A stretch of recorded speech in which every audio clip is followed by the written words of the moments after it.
Welcome to Lanka today news. இது இன்றைய உலக செய்திகளின் தொகுப்பு. முதலில் தலைப்புச் செய்திகள். உலகை உலுக்கிய ஆஸ்திரேலிய துப்பாக்கிச் சூடு, தந்தை மகன் தொடர்பில் வெளியான தகவல். ஜோர்தான் சென்றடைந்தார் பிரதமர் மோடி. நேட்டோவில் இணையும் முயற்சியை கைவிட தயார், உக்ரைன் அதிபர் செலன்ஸ்கி அறிவிப்பு. பிரான்ஸ் பாரிஸ் நகைக்கடையில் கொள்ளை. குளிர்கால நிலையால் அமெரிக்காவில் விமான சேவைகள் பாதிப்பு. ஆஸ்திரேலிய தாக்குதலுக்கு உலக தலைவர்கள் கண்டனம். தாய்லாந்து கம்போடியா எல்லை மோதல் தீவிரம், லாவோஸ் எரிபொருள் பாதை துண்டிப்பு. மக்களை சுட்டுக் கொன்ற கொடூரன், துணிச்சலாக செயல்பட்டு துப்பாக்கியை பிடுங்கிய நபர், வைரல் வீடியோ. இனி விரிவான செய்திகள். அமெரிக்காவில் குளிர்கால காலநிலை காரணமாக முக்கிய விமான நிலையங்களில் விமான போக்குவரத்திற்கு இடையூறுகள் ஏற்பட்டுள்ளதாக அறிவிக்கப்பட்டிருக்கின்றது. இதற்கமைய நேற்று நியூயார்க்கின் முக்கிய விமான நிலையங்களிலும் பிலடெல்பியா சர்வதேச விமான நிலையத்திலும் தரைவழி நிறுத்தங்கள் செய்யப்பட்டுள்ளதாக தெரிவிக்கப்படுகின்றது. JFKவிற்கு வருகை தந்த 1000க்கும் மேற்பட்ட விமானங்கள் தாமதங்களை சந்தித்ததாக கூறப்படுகிறது. அதேபோல் பிலடெல்பியா சர்வதேச விமான நிலையம் 700க்கும் மேற்பட்ட விமான தாமதங்களை சந்தித்ததாக அறிவிக்கப்பட்டிருக்கின்றது. மேலும் நியூயார்க் லிபர்டி சர்வதேச விமான நிலையமும் கணிசமான தரைவழி தாமதங்களை அறிவித்திருந்ததாகவும் கூறப்படுகிறது. ரஷ்யா மற்றும் உக்ரைன் இடையிலான போர் தொடர்ந்து நீடித்து வரும் நிலையில் இரு நாடுகளுக்கும் இடையே அமைதி ஒப்பந்தம் ஏற்படுத்த அமெரிக்கா தீவிர முயற்சிகளை மேற்கொண்டு வருகிறது. இந்த சூழலில் உக்ரைன் அதிபர் செலன்ஸ்கி அளித்துள்ள பேட்டியில் மேற்கத்திய நாடுகளிடமிருந்து உறுதியான பாதுகாப்பு உத்தரவாதங்களை பெற்றால் நேட்டோவில் இணையும் முயற்சியை கைவிட தயாராக இருப்பதாக தெரிவித்திருக்கின்றார். மேலும் அவர் குறிப்பிடுகையில் இருதரப்பு அமைதியையும் ரஷ்யா மீண்டும் தாக்குதல் நடத்தாது என்பதற்கான உறுதியான பாதுகாப்பு உத்தரவாதங்களையும் உக்ரைன் விரும்புகிறது என்று அவர் குறிப்பிட்டிருக்கின்றார். உக்ரைன் நகரங்கள் மற்றும் முக்கியமான உள்கட்டமைப்புகள் மீது தொடர்ச்சியான தாக்குதல்கள் மூலம் ரஷ்யா வேண்டுமென்றே மோதலை நீடிக்கிறது என்றும் குறிப்பிட்டுள்ளார். இது இரண்டாம் உலகப் போருக்கு பிறகு ஐரோப்பாவில் ஏற்பட்ட மிக மோசமான போர் என தெரிவித்த செலன்ஸ்கி ரஷ்யாவிடம் உக்ரைன் எந்த பிராந்தியத்தையும் விட்டுக் கொடுக்காது என்றும் வலியுறுத்தி இருக்கின்றார். ரஷ்யாவின் முக்கிய கோரிக்கை உக்ரைன் நேட்டோவில் சேரக்கூடாது என்பதே ஆகும். பிரான்ஸ் பாரிஸ் 15ஆம் வட்டாரத்தில் உள்ள ஹிஸ்டோரிட் ஓர் நகைக்கடை கொள்ளையிடப்பட்டிருக்கின்றது. காலை நேரத்தில் 10 மணியளவில் இந்த கொள்ளை சம்பவம் இடம்பெற்றுள்ளதாக தெரிவிக்கப்படுகின்றது. ருயூடு கொமர்ஸ் வீதியில் உள்ள குறித்த நகைக்கடைக்கு வந்த இரு முகமூடி அணிந்த கொள்ளையர்கள் அங்கிருந்த 30,000 யூரோக்கள் பெறுமதியான பொருட்களை கொள்ளையிட்டு கொண்டு தப்பிச் சென்றிருக்கின்றனர். பின்னர் அவசர இலக்கமான 17ற்கு பலர் தகவல் தெரிவித்ததை அடுத்து காவல்துறையினர் விசாரணைகளை ஆரம்பித்திருக்கின்றனர். கொள்ளையர்களில் ஒருவர் 16 வயதுடைய சிறுவன் எனவும் அவன் கைது செய்யப்பட்டுள்ளான் எனவும் தெரிவிக்கப்படுகின்றது. அதேவேளை கொள்ளையிடப்பட்ட அனைத்து பொருட்களையும் காவல்துறையினர் மீட்டுள்ளதாகவும் தெரிவிக்கப்படுகின்றது. 4 நாட்கள் அரசுமுறை பயணமாக 3 நாடுகளுக்கு பிரதமர் மோடி சுற்றுப்பயணம் தொடங்கியிருக்கின்றார். அவர் ஜோர்தான், எத்தியோப்பியா, ஓமான் ஆகிய நாடுகளுக்கு சுற்றுப்பயணம் மேற்கொள்ள இருக்கின்றார். சுற்றுப்பயணத்தின் முதல் நாடாக பிரதமர் மோடி ஜோர்தான் சென்றிருக்கின்றார். முன்னதாக டெல்லி விமான நிலையத்திலிருந்து தனி விமானம் மூலம் புறப்பட்ட அவர் தற்பொழுது ஜோர்தான் விமான நிலையம் சென்றடைந்திருக்கின்றார். விமான நிலையத்தில் பிரதமர் மோடியை ஜோர்தான் பிரதமர் ஜாபர் ஹாசன் நேரில் சென்று வரவேற்றிருக்கின்றார். தொடர்ந்து ஜோர்தான் மன்னர் 2ஆம் அப்துல்லா பின் அல் ஹுசைனை பிரதமர் மோடி சந்திக்க இருக்கின்றார். இந்த சந்திப்பின் போது இரு நாட்டு உறவு, வர்த்தகம் உள்பட பல்வேறு விவகாரங்கள் குறித்து இரு தலைவர்களும் ஆலோசனை நடத்த இருக்கின்றனர்.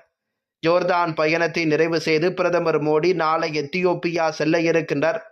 எத்தியோப்பியாவிற்கு பிரதமர் மோடி மேற்கொள்ளும் முதல் பயணம் இதுவாகும். அங்கும் அவர் பல்வேறு நிகழ்ச்சிகளில் பங்கேற்க இருக்கின்றார். அதனைத் தொடர்ந்து ஓமன் செல்லும் பிரதமர் மோடி அந்த நாட்டு மன்னர் ஹைத்தம் பின் தாரிக்கை சந்திக்க இருக்கின்றார். அந்த சந்திப்பின் போது பல்வேறு முக்கிய ஒப்பந்தங்கள் கையெழுத்தாக உள்ளமை குறிப்பிடத்தக்க விடயமாகும். ஆஸ்திரேலியாவின் நியூ சவுத் வேல்ஸ் மாகாணம் சிட்னி நகரில் போண்டி கடற்கரை அருகே ஹனுக்கா பண்டிகையில் இடம்பெற்ற தாக்குதல் சம்பவம் உலகை உலுக்கியிருக்கிறது. இந்த தாக்குதல் சம்பவத்தில் 16 பேர் கொல்லப்பட்டதுடன் பலர் படுகாயமடைந்திருக்கின்றனர். ஆஸ்திரேலியாவின் நியூ சவுத் வேல்ஸ் மாகாணத்தின் சிட்னி நகரில் போண்டி என்ற இடத்தில் உள்ள கடற்கரை மிகவும் பிரபலமானதாகும். விடுமுறை நாட்களில் இந்த கடற்கரையில் மக்கள் கூட்டம் அலைமோதுகின்றது. ஞாயிற்றுக்கிழமையான நேற்று மக்கள் கடற்கரையில் பொழுதை கழித்துக் கொண்டிருந்த நிலையில் அங்கு வந்த 2 மர்ம நபர்கள் கண்மூடித்தனமாக துப்பாக்கிச் சூடு நடத்தியிருக்கின்றனர். இந்த துப்பாக்கிச் சூட்டில் 16 பேர் பலியாகியிருக்கின்றனர்.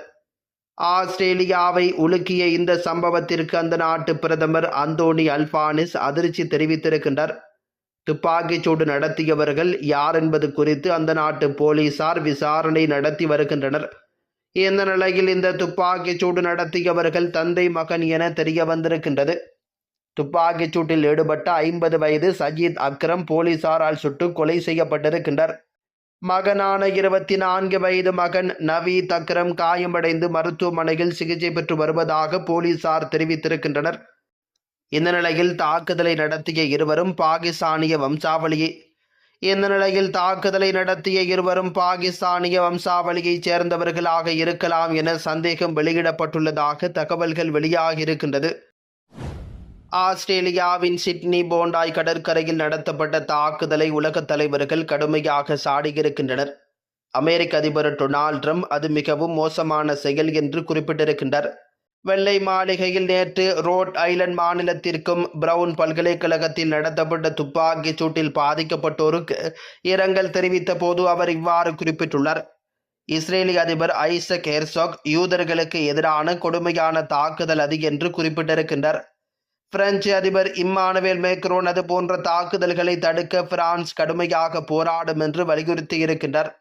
ஆஸ்திரேலிய பிரதமர் ஆண்டனி அல்பானிஸ் நேற்றைய துப்பாக்கிச் சூடு யூதர்களுக்கு எதிரான பயங்கரவாத தாக்குதல் என்று குறிப்பிட்டுள்ளார். நாட்டை மிகுந்த துயரத்தில் ஆழ்த்திய இந்த தாக்குதலுக்கான காரணத்தை அறிய தீவிர விசாரணை நடப்பதாக அவர் கூறியிருக்கின்றார். ஆனால் இது இவ்வாறு இருக்க இஸ்ரேலிய யூதர்களுக்கு எதிராக நடத்தப்பட்ட தாக்குதலால் உலக மீடியாக்கள் இதனை தூக்கி பிடித்துக் கொண்டு பேசுகையில் காசாவில் நடைபெறும் இனப்படுகொலை பற்றி இந்த உலக தலைவர்கள் இவ்வாறு எதிர்வினை ஆற்றவில்லை என்றே கூறப்படுகிறது. தாய்லாந்து கம்போடியா எல்லை மோதல் தீவிரமடைந்து வரும் நிலையில் லாவோஸ் எரிபொருள் பாதை துண்டிக்கப்பட்டுள்ளது. தாய்லாந்து மற்றும் கம்போடியா இடையிலான எல்லை மோதல்கள் 2வது வாரமாக நீடித்து வருகின்றன. கடந்த 8 நாட்களில் குறைந்தது 38 பேர் பலியாகியிருக்கின்றனர். 50 லட்சத்துக்கும் மேற்பட்டோர் தங்கள் வீடுகளை விட்டு இடம்பெயர்ந்திருக்கின்றனர். இந்த நிலையில் தாய்லாந்து ராணுவம் லாவோஸின் சோங் மேக் எல்லைச் சாவடி வழியாக செல்லும் எரிபொருள் ஏற்றுமதியை தடை செய்திருக்கிறது. ஏனெனில் அந்த எரிபொருள் கம்போடிய படைகளுக்கு திருப்பிவிடப்படுவதாக கிடைத்த தகவல் காரணமாக இந்த நடவடிக்கை எடுக்கப்பட்டிருக்கின்றது. அதே சமயம் லாவோஸ் மக்களுக்கு பாதிப்பு ஏற்படுத்துவது எங்கள் நோக்கமல்ல என்று தாய்லாந்து பாதுகாப்பு அமைச்சகத்தின் பேச்சாளர் சுரசந்த் காங்சிரி தெரிவித்திருக்கின்றார். மோதல்கள் குறைந்தது 9 இடங்களில் தொடர்ந்து நடைபெற்று வருகின்றன. தாய்லாந்து விமானப்படை F-16 போர் விமானங்களையும் கனரக துப்பாக்கிச் சூட்டையும் பயன்படுத்தி கம்போடியாவின் சியாம் ரீப் மாகாணத்தில் தாக்குதல் நடத்தியதாக கம்போடியா குற்றம் சாட்டியிருக்கிறது.